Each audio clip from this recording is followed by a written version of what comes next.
al 13. Filipenses capítulo 4, verso 11 al 13.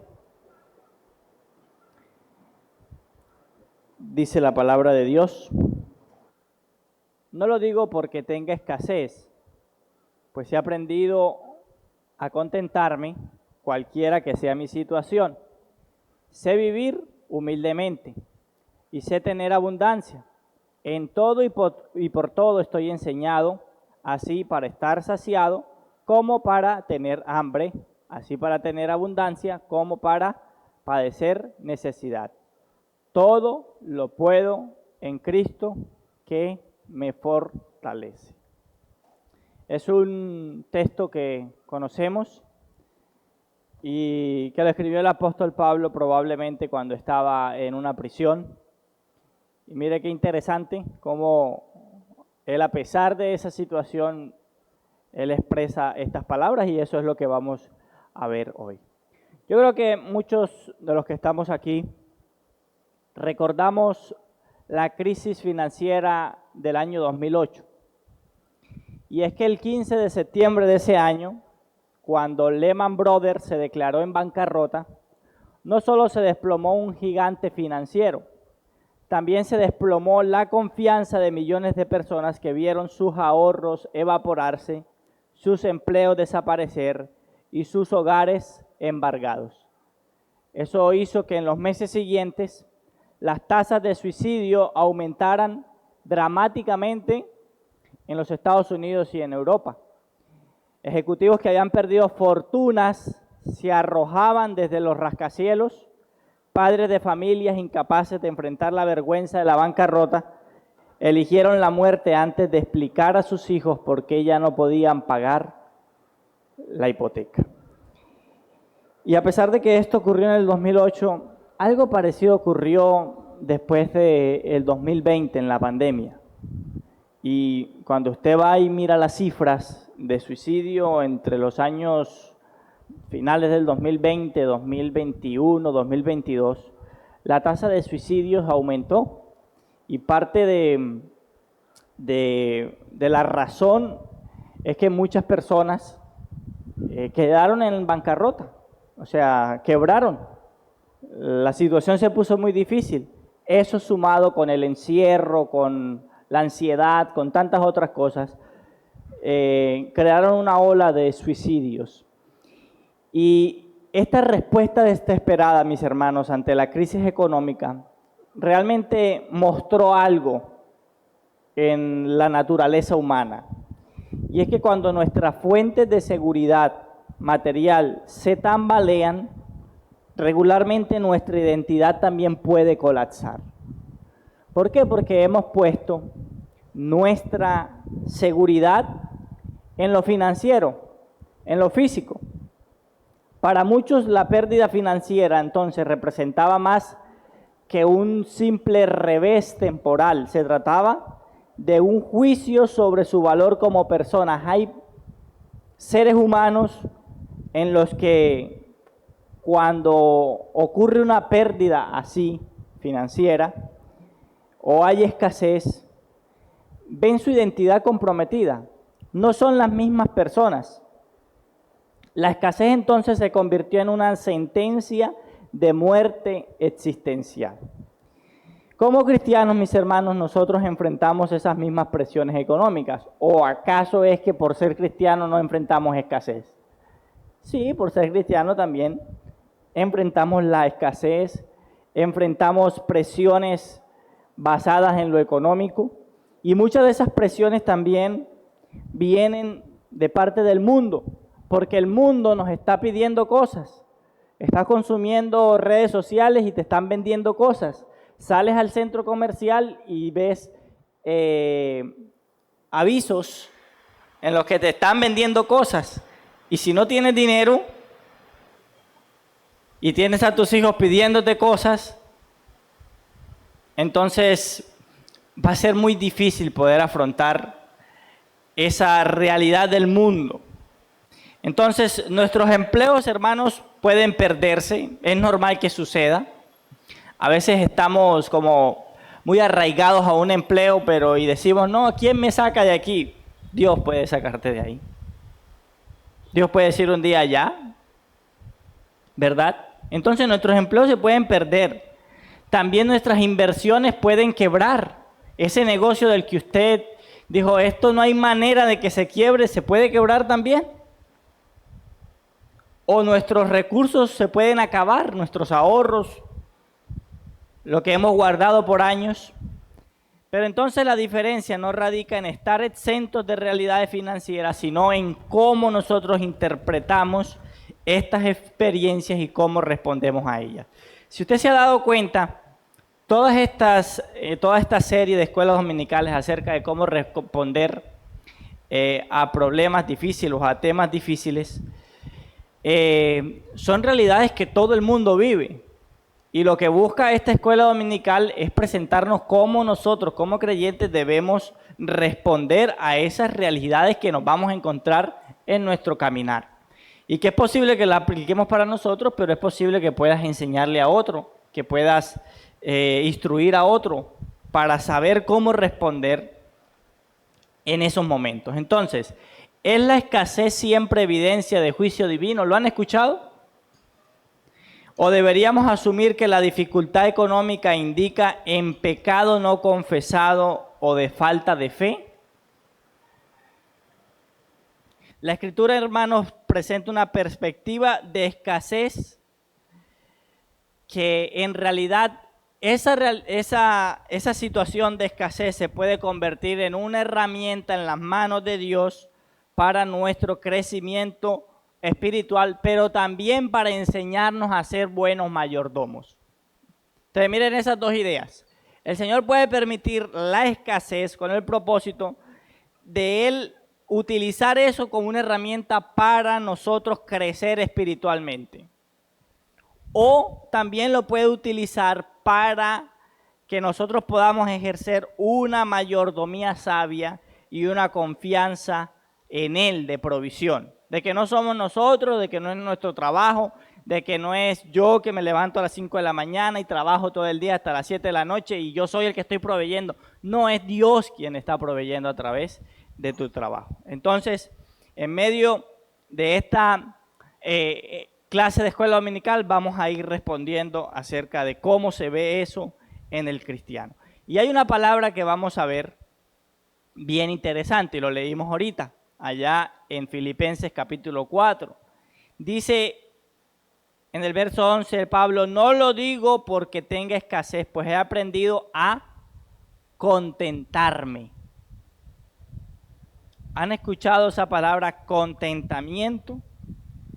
Bueno, vamos a estar hablando acerca del contentamiento. Y algo que me impresionó de esta clase al estudiarla es que el contentamiento, mis hermanos, no es un don, no es algo que sobrenatural que Dios te da. El contentamiento se aprende. Si yo le pregunto a usted, cuando usted era joven o era un niño, ¿usted soñaba con lo que usted ejerce hoy? ¿Quién sí? ¿Quién ejerce hoy lo que usted soñaba cuando niño? Eres una privilegiada, mi hermana.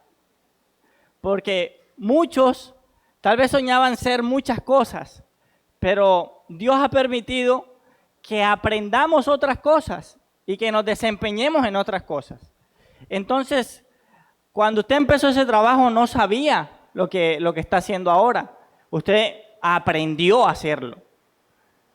Y entonces el hecho de que vamos a hablar del contentamiento y nos dice que se aprende, nos da esperanza. Porque usted puede decir, no, yo en el contentamiento no me rajo. Porque la escasez me pone ansioso, me pone de mal genio y me pone de situaciones que de verdad no agradan a Dios. Bueno, vamos a ver cómo el contentamiento se aprende, no es algo que se hereda, ¿verdad? Entonces, a manera de desarrollo bíblico teológico, una de las interpretaciones más dañinas acerca de la escasez y que rondean en el ámbito cristiano es que hay una relación o una ecuación en que si usted tiene una escasez económica, usted tiene un juicio divino. Es decir, usted está pasando por esa situación difícil, es porque Dios le está enviando algún juicio o lo está castigando. Y esta perspectiva, hermanos, lo que hace es que reduce la experiencia económica a un barómetro espiritual. Eso quiere decir que si hay abundancia material, somos bendecidos, ¿verdad? Pero si no hay abundancia, sino que hay escasez, entonces eso equivale a una desaprobación en el cielo. Pero ¿es esto verdad? Es decir, ¿es el dinero quien mide si somos aprobados delante de Dios o no? La teología de la prosperidad pues, es la que se ha encargado de popularizar esa distorsión, porque no es así. Pero la Escritura entonces, hermanos, presenta un panorama más complejo y matizado sobre las fuentes de la privación material. Y eso es lo que vamos a ver. Vamos a ver varios ejemplos en la Biblia en los que personas, pueblos, comunidades tuvieron escasez y vamos a ver las razones por las cuales Dios permitió esa escasez. Lo dijimos ahorita, Dios lo permite como herramienta de crecimiento espiritual o también para enseñarnos mayordomía. Entonces, puede haber, primero que todo, hermanos, escasez como consecuencia directa del pecado. La Biblia reconoce que algunas veces la escasez resulta directamente de decisiones pecaminosas. ¿Se acuerdan que allá en Lucas capítulo 15 hay una historia que se le llama la parábola del hijo pródigo? Que en realidad no era un solo hijo pródigo, eran dos hijos pródigos, porque el otro estaba en su casa, pero es como si no estuviera. En Lucas 15, mis hermanos, nosotros vemos a un hombre que él le dice a su papá, mira, yo prefiero que tú te mueras. Pero como no te has muerto, dame la herencia que me corresponde. Y eso era realmente una afrenta, una ofensa. Dame la herencia que me corresponde. Y este hombre agarra su herencia, agarra toda esta cantidad de dinero y se va a disfrutar, entre comillas, toda su herencia, todo este dinero, a vivir en el libertinaje, a derrochar, a gastarle a Raimundo y todo el mundo. Y un día todo ese dinero, por mucho que fuera, se acabó. Entonces, la escasez de este hombre surge como consecuencia natural de su irresponsabilidad, de su mala mayordomía, del desprecio a la sabiduría de su padre. Y nosotros, por ejemplo, en Proverbios vemos que abundan las advertencias sobre la pereza, por ejemplo, y el domingo pasado el sermón nos habló acerca de la pereza, acerca de la glotonería, acerca de la falta de diligencia, que conducen inevitablemente a la pobreza. Entonces, todas estas actuaciones son pecaminosas delante de Dios. Si somos personas perezosas, si somos personas glotonas, o si somos personas que nos faltan diligencia para hacer lo que nos corresponde, pues téngalo por seguro que usted no va a ser rico. Y tal vez para personas así, lo que le va a llamar la atención es alguno de estos casinos virtuales que ahora están muy de moda, o invertir en alguna moneda digital, en algún Bitcoin, o algo que genere ganancias rápidas. Pero no diligencia, no trabajo duro. Dice Proverbios 13:4 que el alma del perezoso desea y nada alcanza. Porque es que desear no es simplemente eso, o sea, no es que vas a frotar la lámpara de Aladino y te van a llegar todas esas cosas que deseas. Eso se ve muy bonito en los cuentos, hermanos, pero eso no es verdad. Eso no existe. Si no trabajas por lo que deseas, no lo vas a alcanzar. Y dice, mas el alma de los diligentes, ¿qué es? Será prosperada. Tú recibes un salario cada fin de mes o cada comienzo de mes o cada quincena y es producto de tu diligencia. ¿Por qué? Porque vas a trabajar todos los días, porque estás cumpliendo con lo que te han encomendado. Sin embargo, hermanos, esta categoría representa solo una de las fuentes posibles de escasez.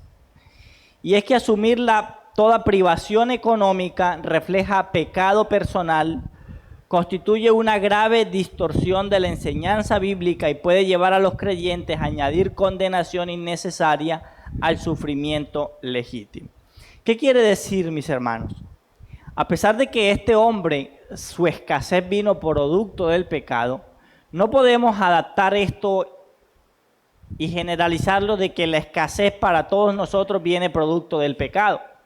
Porque hay personas que creen, creyentes que creen que la escasez viene producto del pecado, tienen una culpa de un pecado que tal vez no es la razón de su escasez, y entonces vienen y hay una condenación innecesaria del sufrimiento legítimo. Es decir, bueno, si tú no has sido sabio con el manejo de tu dinero, si tú no has sido sabio con el manejo de las cosas que Dios te ha dado, probablemente esos pecados te han llevado a la escasez. Pero tal vez tú ofendiste a una persona y hay alguna razón por la cual no has ido a pedirle perdón. Entonces eso ocurrió el miércoles en la tarde y el miércoles en la noche botaste 250,000 pesos y era lo que tenías para la semana. Y entonces tal vez empezamos a hacer conjeturas y decir, porque yo peleé con tal persona y estoy mal delante de Dios, entonces por eso fue que boté el dinero. Pueda que sí sea así, Dios esté permitiendo eso, pero pueda que no. Básicamente, Dios te está enseñando cosas a través de la escasez, a través de botar dinero. No tiene nada que ver con ese pecado. Y no es que vas a ir donde el hermano con el que peleaste y le vas a pedir perdón y los 250,000 pesos van a aparecer. ¿Verdad? Entonces, no siempre la escasez es producto de pecados o consecuencias de pecados. La escasez regularmente viene por malas decisiones, pecados en la administración del dinero, ¿verdad? Muy bien. La otro tipo de escasez dentro de la providencia soberana, y es que muchas veces Dios quiere mandarnos escasez. Es decir, ¿cuándo este mundo había esperado una pandemia? ¿O se había preparado? ¿O lo había pensado siquiera? Y que iba a venir tremenda escasez. Nunca. Ninguno estábamos preparados, hermano. Ninguno de nosotros. Ni este mundo tampoco. Pero nosotros vemos, por ejemplo, en Génesis capítulo 41, el relato acerca de José. Cómo Dios usa la escasez masiva para cumplir propósitos redentores que trascienden las circunstancias inmediatas. Dios, ¿qué permitió en el pueblo de Dios? O en aquel pueblo. Permitió una escasez, ¿verdad? ¿Y esa escasez qué hizo? Permitió que estos hombres o este pueblo o estos muchachos fueran enviados por su padre a Egipto, lugar donde años antes se habían llevado a aquel hermano que habían pasado como devorado por las fieras, pero que no era ya ni siquiera un preso o una persona que no tenía dónde caerse muerto, sino que era el gobernante de la nación más poderosa de ese mundo, del mundo en ese momento, de Egipto. Entonces, los 7 años de hambre que azotaron a Egipto y por consecuencia también a Canaán, formaba parte del plan divino para preservar la simiente prometida durante esta crisis mundial.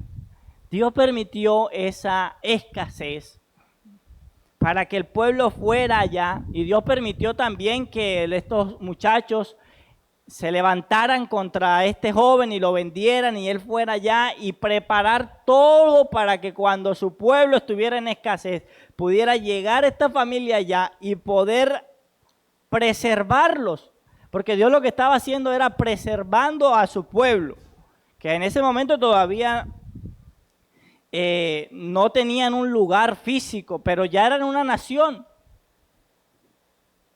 Entonces, Dios permite esta situación, esta hambruna devastadora, sirvió para Dios mismo demostrar su sabiduría, para ubicar en cada lugar las piezas y entonces establecer a Israel en Egipto según su propósito. ¿Cuántos años duraron allá? ¿Alguien lo recuerda? ¿Cuántos? Ok. Entonces, cuando llegaron eran un pueblo tal vez muy pequeño, pero ellos crecieron. Y crecieron de tal manera que Dios decidió un día decir ya se cumplió el tiempo en este lugar, entonces ahora necesitamos que salgan y ya nosotros conocemos el resto de la historia. Pero ¿con qué lo hizo el Señor? Con el propósito de mostrar mucha más gloria. Y mire que Él prepara esta situación, permite que el pueblo vaya a aquel lugar, que lleguen en un momento en el que tal vez no fueron esclavos, pero después se convirtieron en esclavos en la servidumbre del pueblo de Egipto. Pero en el momento en el que ya Dios decidió que salieran, su propósito era mostrar mucha más gloria, y nosotros vemos cómo Dios muestra su gloria con incluso las plagas que Dios envía, cómo Dios preserva a su pueblo, cómo Dios los saca, cómo Dios abre el mar, cómo Dios los inserta en ese desierto y Dios los cuida. Entonces Dios permitió la escasez con un propósito soberano. Dice Génesis 50:20, vosotros, dijo José, vosotros pensaste mal contra mí, mas Dios lo encaminó a bien para hacer lo que vemos hoy, para mantener en vida a mucho pueblo. Y tal vez usted ha vivido una experiencia así, en el que lo han echado injustamente de su trabajo, en el que le han robado un dinero, en el que usted hizo una inversión y se perdió su plata, no volvió a aparecer. Y Dios ha permitido eso para después, para enseñarle muchas cosas, pero también para después abrirle otras puertas. Entonces Dios usa la escasez como un propósito soberano. Y si escucha que dice propósito soberano, ¿por qué lo permite? Dios sabe por qué lo permite. Él es soberano y Él lo permite para nuestro bien, que es al fin de cuentas lo que nos interesa, y es que Dios lo permite para nuestro bien, para nuestra edificación. Vamos bien hasta allí. Escasez por consecuencia de pecados, escasez como providencia divina, pero también hay escasez como prueba de la fe. Y nosotros lo vemos, esta realidad, allá en el libro de Job. Era Job una persona próspera, pero más que todo que próspera, era un hombre intachable delante de Dios. O sea, era un hombre que agradaba a Dios. Si fuera por merecimientos, él merecía la escasez. Si fuera por pecados, él merecía el pecado. Escasez por causa del pecado. No, porque era un hombre intachable. Entonces, Job representa el caso paradigmático de escasez como prueba divina de la genuinidad de la fe. Eso quiere decir, hermanos, que si tú o yo nosotros estamos viviendo una vida conforme a la voluntad de Dios, estamos siendo hombres que amamos la fe, que vivimos correctamente, no crea que por eso no le va a llegar la escasez. Dios puede enviarte la escasez. ¿Por qué? Por esa realidad. Porque Dios quiere probar tu fe. Dios quiere probar tu fe. Y yo quiero que vayamos un momento a Primera de Pedro, capítulo 1. Primera de Pedro, capítulo 1.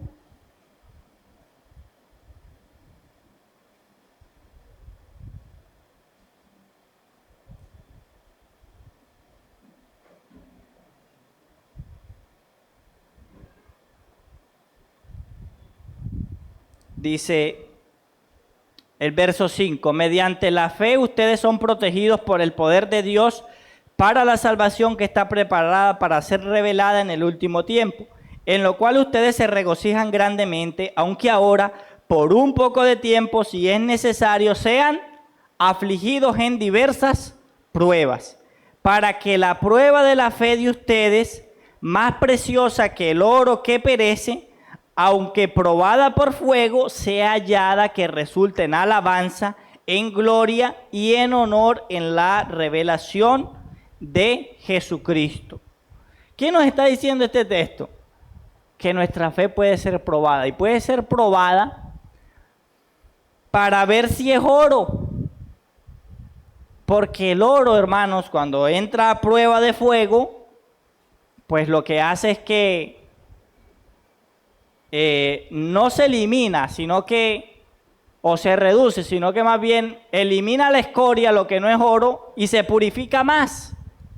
Entonces Dios puede permitir las pruebas para probar nuestra fe. Ah, es que tú eres buen creyente con abundancia. Bueno, vamos a probar si eres buen creyente en escasez. Si tu fe es verdadera, mi hermano, vas a ser un buen creyente en la escasez también. Y nosotros conocemos al final de la historia de Job, Dios le quitó, más allá de las cosas materiales, le quitó a sus hijos también.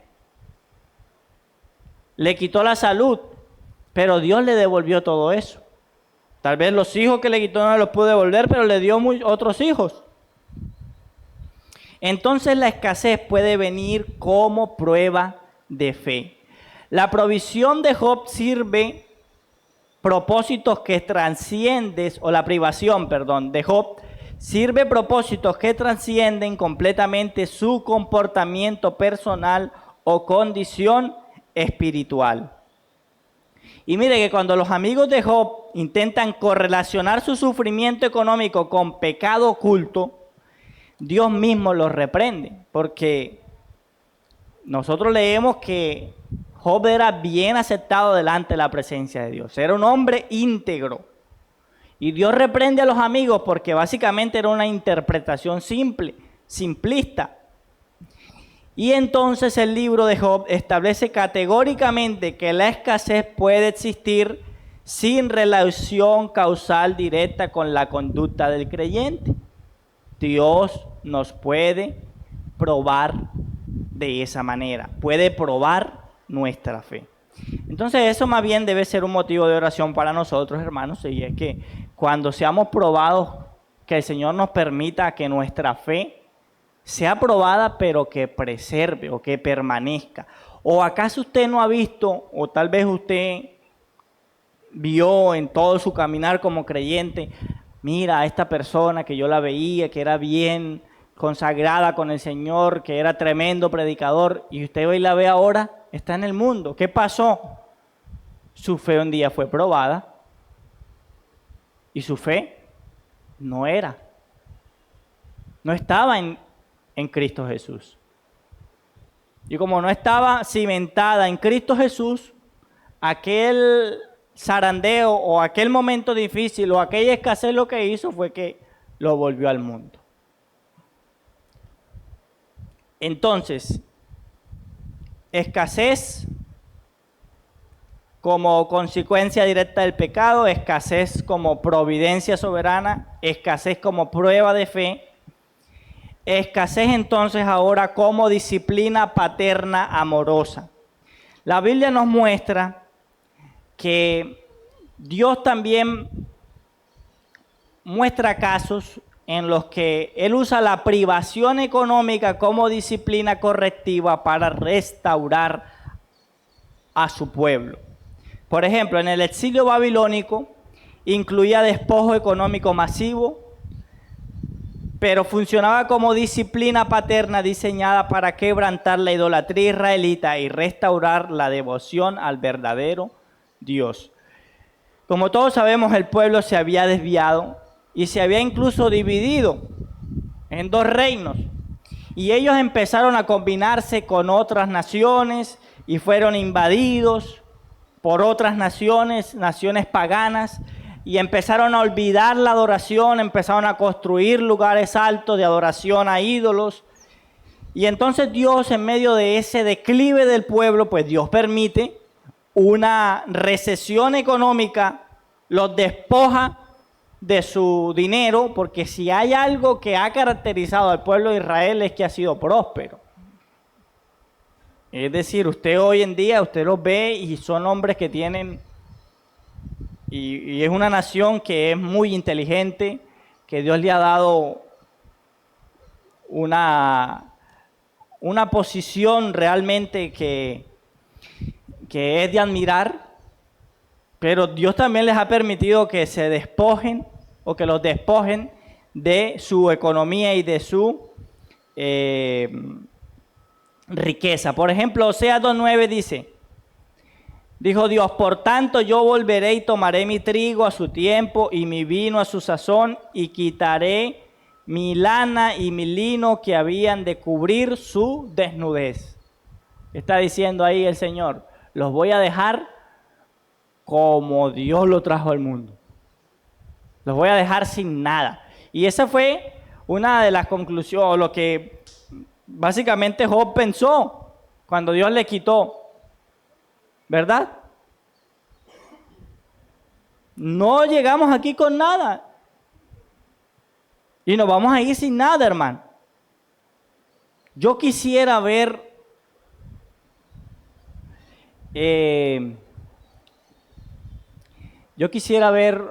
un entierro con trasteo para ir a cubrir esa noticia.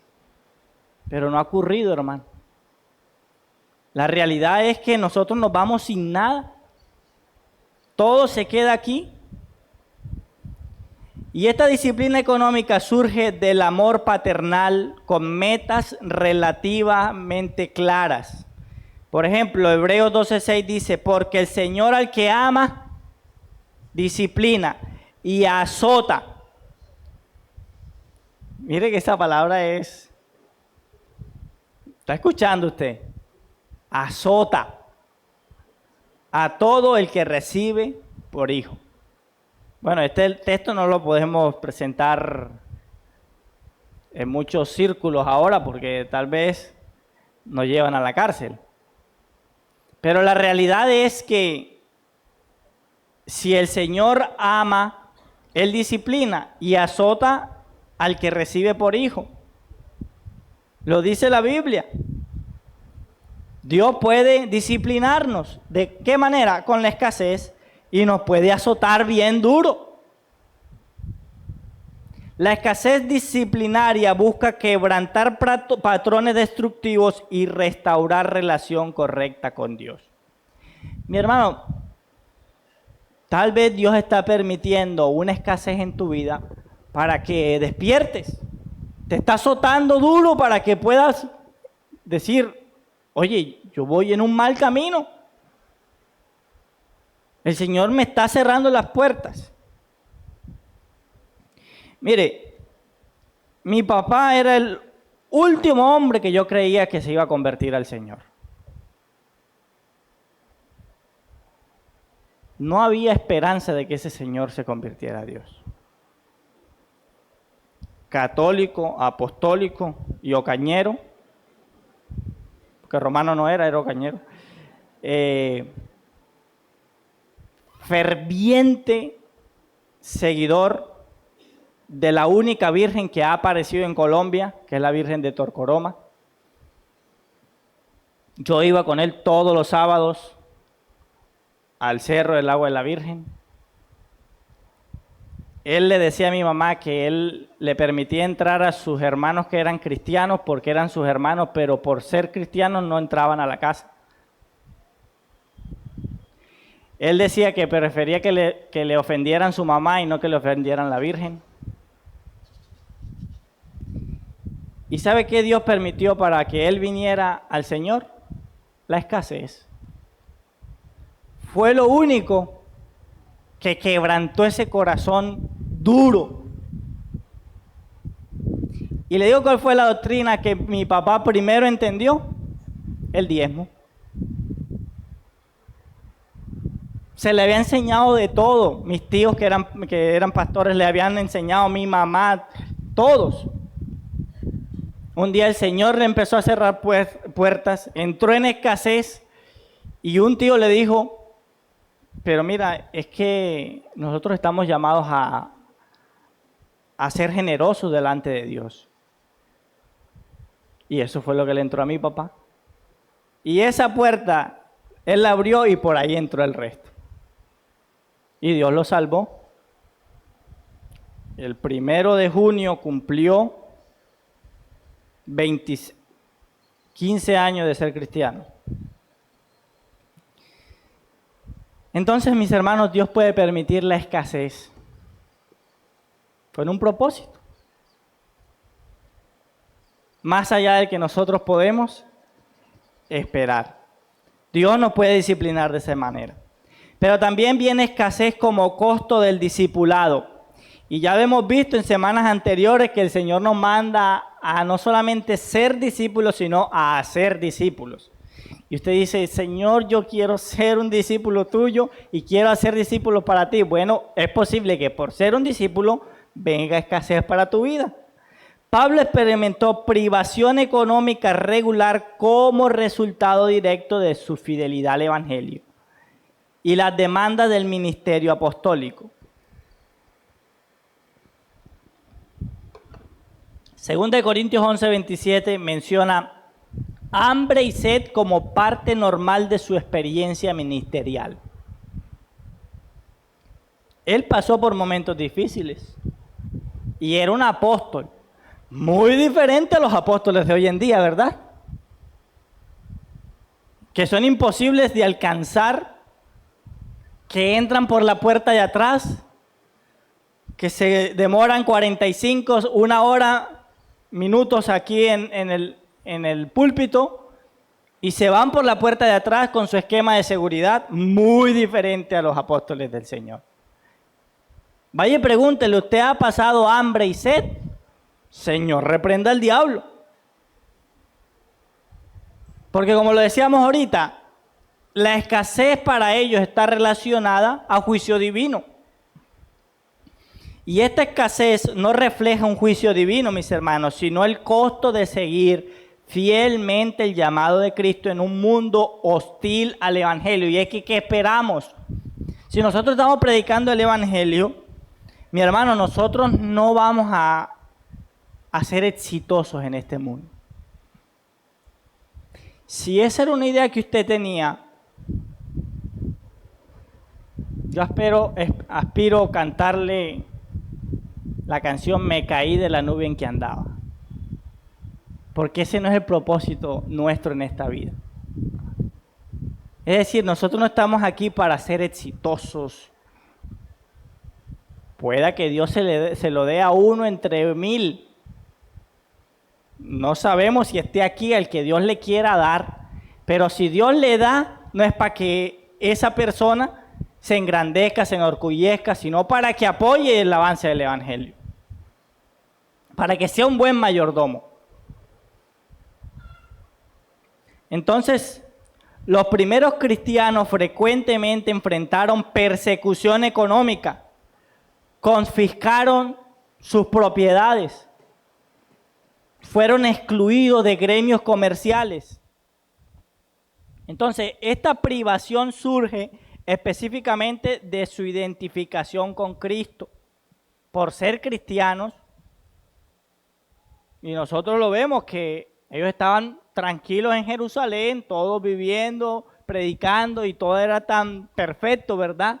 Las personas, los creyentes se convertían, Dios los traía. Un día dijeron, pero los apóstoles, oye, estamos aquí con problemas porque nos dedicamos a alimentar a las viudas y entonces vamos Vamos a orar, vamos a pedirle al Espíritu Santo que nos dirija para escoger hombres piadosos, llenos del Espíritu Santo, que se dediquen a eso y nosotros seguir predicando el Evangelio.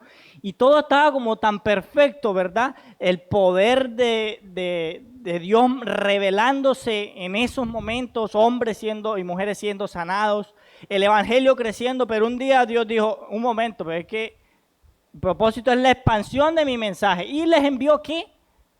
Persecución. Y mataron por allá a un cristiano llamado Esteban. Y desde ahí empezó la persecución. ¿Usted cree que esas personas que tenían casas, les tocó dejar sus casas? Los que tenían el carro, les tocó dejar el carro, no alcanzaron ni a venderlo. Les tocó irse. Entonces Dios permite la escasez como costo del discipulado. Jesús mismo advirtió que seguirle implica costos materiales reales. El Señor dijo, las zorras tienen guaridas y las aves del cielo nidos, mas el Hijo del Hombre no tiene dónde recostar su cabeza. Mateo 8:20. Entonces, los discípulos del Señor no están aquí para llenarse de dinero, para ser exitosos. Estamos aquí para ser discípulos del Señor.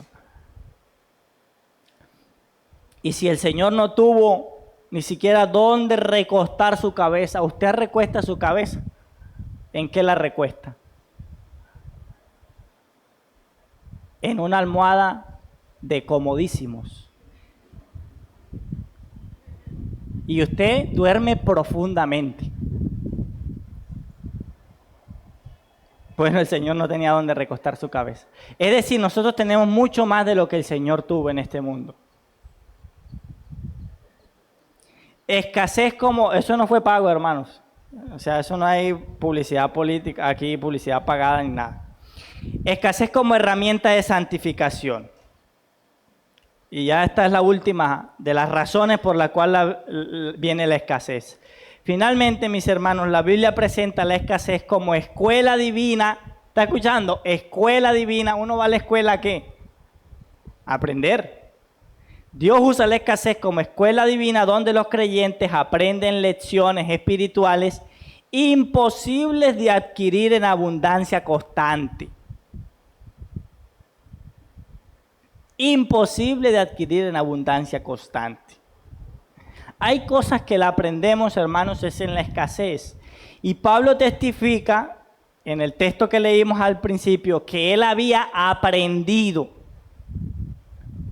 Usted ha escuchado mucha gente que dice, no, yo no estudié, yo estudié en la universidad de la vida. Bueno, pueda que sí, la vida es una escuela, una universidad en la que nosotros aprendemos muchas cosas.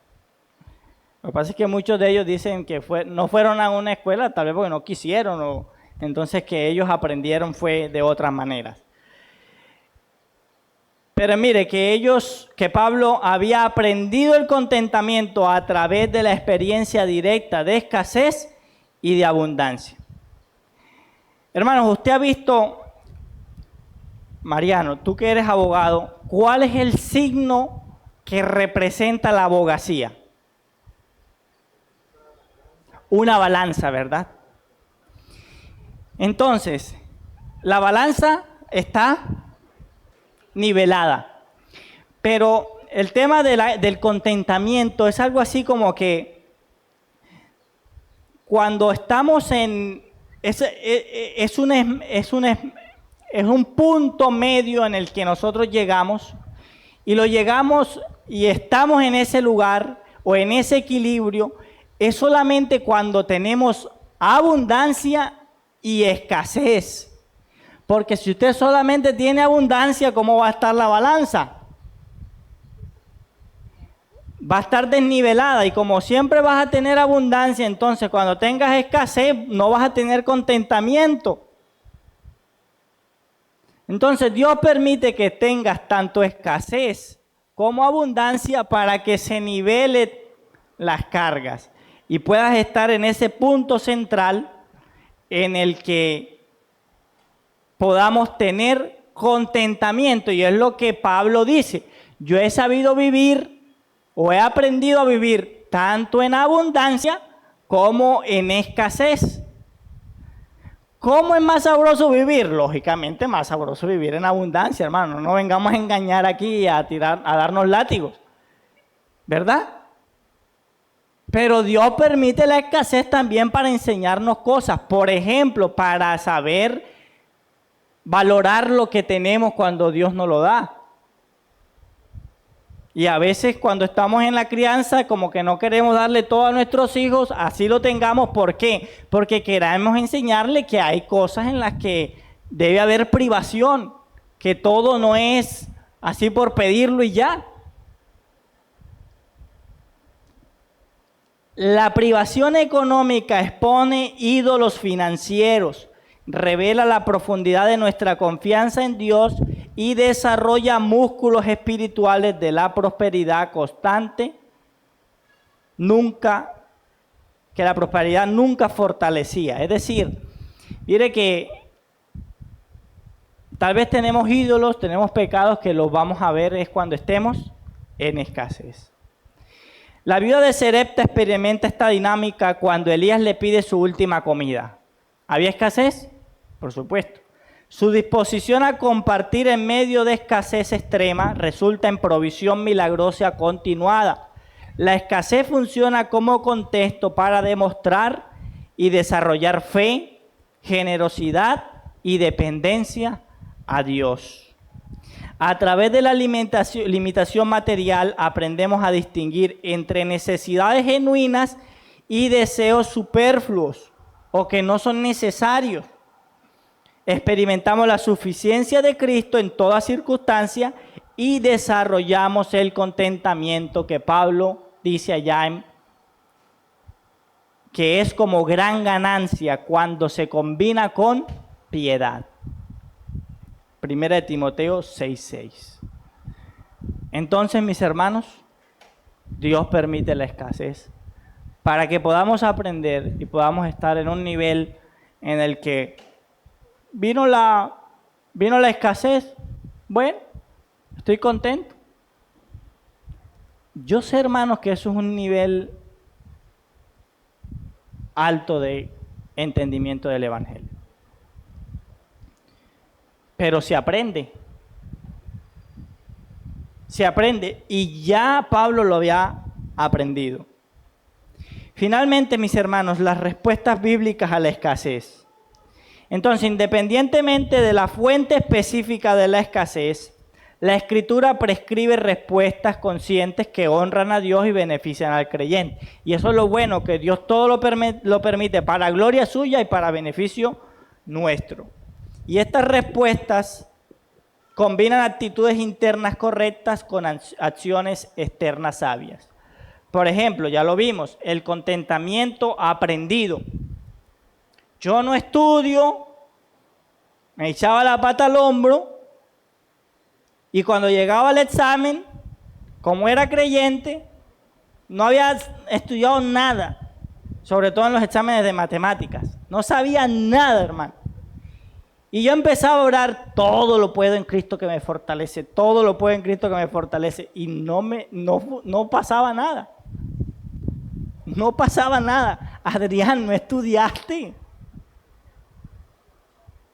No creas que se te va a abrir el entendimiento por algo que no fuiste diligente, fuiste perezoso. Entonces, muchos creyentes utilizamos el todo lo puedo en Cristo como un talismán para lograr lo que no hacíamos o no nos correspondía hacer. Y si nos damos cuenta por el contexto, cuando Pablo dice, todo lo puedo en Cristo que me fortalece, está diciendo, sé vivir en toda realidad, en toda circunstancia, tanto en abundancia como en escasez. Entonces, ya entendiéndolo así, ya podemos decir, bueno, todo lo puedo en Cristo que me fortalece. Cuando esté la cosa dura, diga, todo lo puedo en Cristo que me fortalece, ¿verdad? Y cuando esté la cosa buena, todo lo puedo en Cristo que me fortalece. Pero también dependencia activa en oración, y es que Jesús nos enseña a orar. Danos hoy nuestro pan de cada día. Danos hoy nuestro pan de los 365 días. No. Un día a la vez, un devocional diario de la palabra de Dios. Vamos un día a la vez, mis hermanos. Un día a la vez. Dios nos va proveyendo un día a la vez. Porque Él desea que nosotros tengamos una dependencia diaria de Dios como principio fundamental. Es decir, si no oramos todos los días, porque imagínense usted que nos toca pedirle al Señor, danos el pan de cada día. Imagínense que el Señor nos dé los 365 días. No, todos los días dependemos de Dios y debemos pedirle. Si está escuchando, hermano, debemos pedirle al Señor provisión todos los días. A veces lo damos por sentado. Y es que Dios es tan misericordioso que nos da. Pero nosotros debemos pedirle a Él que nos provea todos los días el pan diario. Mayordomía sabia y diligente. José ejemplifica la respuesta práctica ideal a la escasez anticipada. ¿Qué hizo ese hombre? Hizo graneros y guardó comida para los años futuros de escasez. Entonces, Dios, si estás en abundancia, debes ser un buen mayordomo. Si estás en abundancia, sé sabio y sé diligente. Ahorra. Invierte, no malgastes tu dinero, porque pueda que un día vengan las vacas flacas y entonces allí tal vez no vas a tener el mismo dinero, la misma cantidad, pero no vas a aguantar hambre, no vas a pasar la misma escasez. ¿Por qué? Porque fuiste sabio y diligente, fuiste un buen mayordomo cuando Dios te dio. Generosidad mutua. Los primeros cristianos respondieron a la escasez individual a través de la generosidad comunitaria. ¿Qué dice Hechos 2:45? Vendían sus propiedades y sus bienes y los repartían a todos según la necesidad de cada uno. Y es que la generosidad surge del reconocimiento de lo que los recursos o que los recursos pertenecen a quién. Nuestros recursos pertenecen a Dios.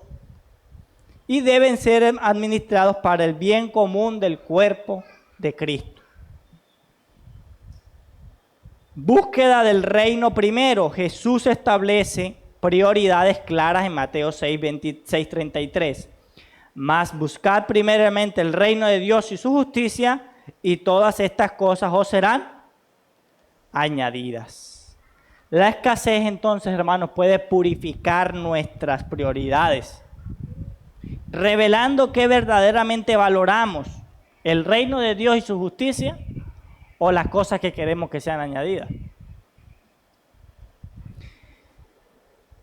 Entonces, mis hermanos, cuando la escasez llega a nuestra puerta, porque puede llegar la pérdida de empleo, una quiebra del negocio, un diagnóstico médico costoso, la quiebra del negocio familiar, estos momentos prueban no solo nuestros recursos financieros, sino la autenticidad de nuestra fe. Y el primer impulso que todo esto genera es vergüenza, ¿verdad? O sea, en este mundo es vergonzoso quebrar. Pero no, como creyentes debemos recordar que nuestra identidad se funda en Cristo, no en nuestro estado financiero. Entonces, cuando esto ocurra, si llega a ocurrir, hermanos, lo que debemos hacer es ir al Señor, orar al Señor, oración como acción. Llevamos nuestras cargas financieras delante del trono de la gracia y reconocemos que dependemos de Él, porque tal vez una de las razones por la escasez es que estamos olvidándonos de Dios y ya lo vimos ahorita. Entonces, si eso llega, hermanos, no se desespere, vaya al Señor, vamos al Señor. Pero también debemos, si llega la escasez, debemos cultivar el contentamiento en medio de limitaciones. A veces estos momentos de escasez nos permiten disfrutar las cosas más simples de la vida. un helado de 2.500 pesos. Te vas con tu familia, con tus 5 muchachitos, tus 3 muchachitos y tu esposa, 5, con los 12.500 pesos, que es lo único que tienes, que sabes que les das 5 minutos de felicidad, pero quedas el resto del día pelado. Pero aprendes a disfrutar esos momentos, que tal vez en la abundancia no los... Y hay gente, hermanos, que se lleva esas cosas a la escasez. Hay gente que sueña estar en un lugar donde no haya tanta cosa, ni siquiera internet, estar por allá apartado en una finca. ¿Por qué? Porque quiere tener escasez, quiere picar la leña, quiere hacer su fuego, quiere vivir la escasez. Entonces, cultivemos el contentamiento en medio de las limitaciones. Y la palabra me está cacheteando, hermano, no crea. La comunidad cristiana como red de provisión, cuando estás en escasez, puede ser una manera también para que la iglesia y para que hermanos puedan ser dadivosos y puedan ayudarte. ¿Verdad? Pero también hay una esperanza escatológica en medio de las pruebas económicas. Y es que esta escasez temporal nunca constituye la palabra final para el creyente. Y es que las aflicciones del tiempo presente no son comparables con la gloria venidera que en nosotros ha de manifestarse. Romanos capítulo 8, verso 18. Entonces, mis hermanos, pensando en esto, en que tenemos una esperanza, esta esperanza sostiene al creyente durante las pruebas financieras más severas, porque sabemos, hermanos, que este mundo va a ser difícil. Y que así tengas abundancia, las cosas van a ser difíciles en otro sentido. El mundo está plagado del pecado, nuestra vida está plagada del pecado, y todo esto va a terminar el día que Cristo venga por su iglesia y podamos estar con Él.